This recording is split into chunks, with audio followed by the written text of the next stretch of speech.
Hello writers! Today I'm going to teach you an important skill that writers use to bring life and excitement to their stories. This skill is using talking.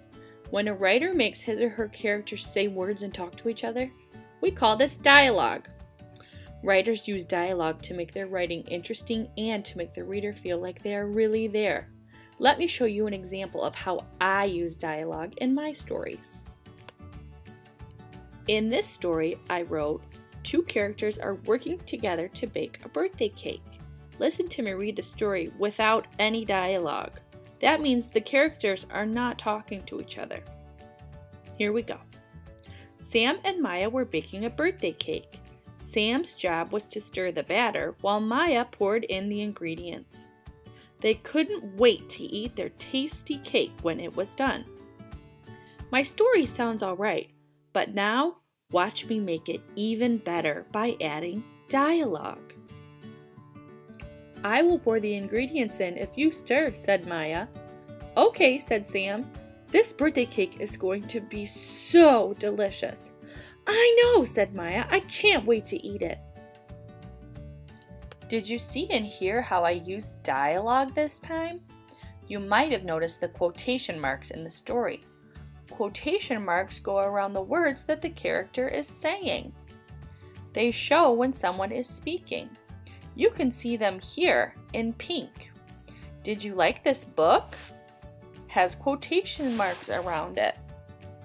It was the best book ever also has quotation marks around it. Each time the characters are speaking words, they have quotation marks around them in pink. It reads like this. Did you like this book? Asked the teacher.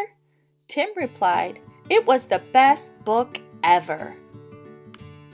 Let's look at another example of dialogue. Here, Pete the cat, his mom, and Bob are having a conversation.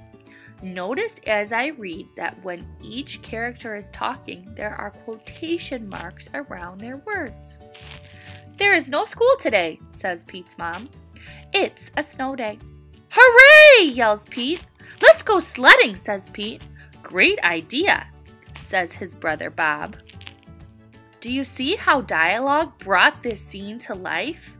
Don't you feel like you're in Pete's kitchen with him, celebrating the snow day? I love how the author used quotation marks to show you exactly what the characters were saying. Let's practice finding quotation marks. Look at this page of Pete the cat. Can you find the quotation marks around what he's saying? Take a minute to try and find them.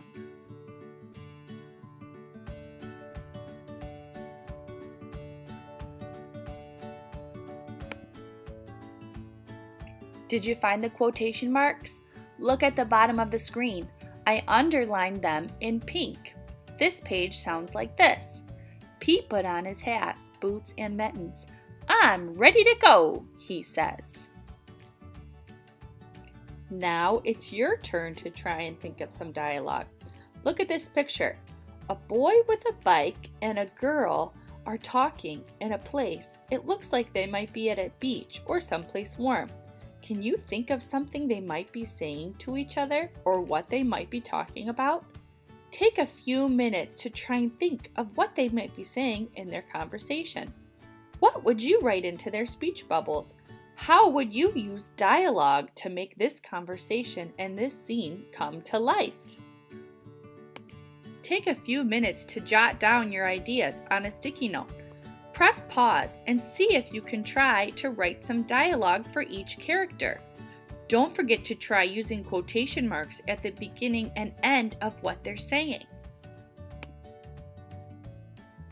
You did an excellent job learning about how to include dialogue in your writing today. Don't forget, dialogue is a conversation that your characters have, or it's words that your characters say. You learned how to use quotation marks. Remember, those are the marks that go around exactly what your characters are saying. They frame the dialogue. From now on, you could use dialogue in your writing each and every day to bring your story to life and to make your reader feel like you're really there. Have fun using dialogue.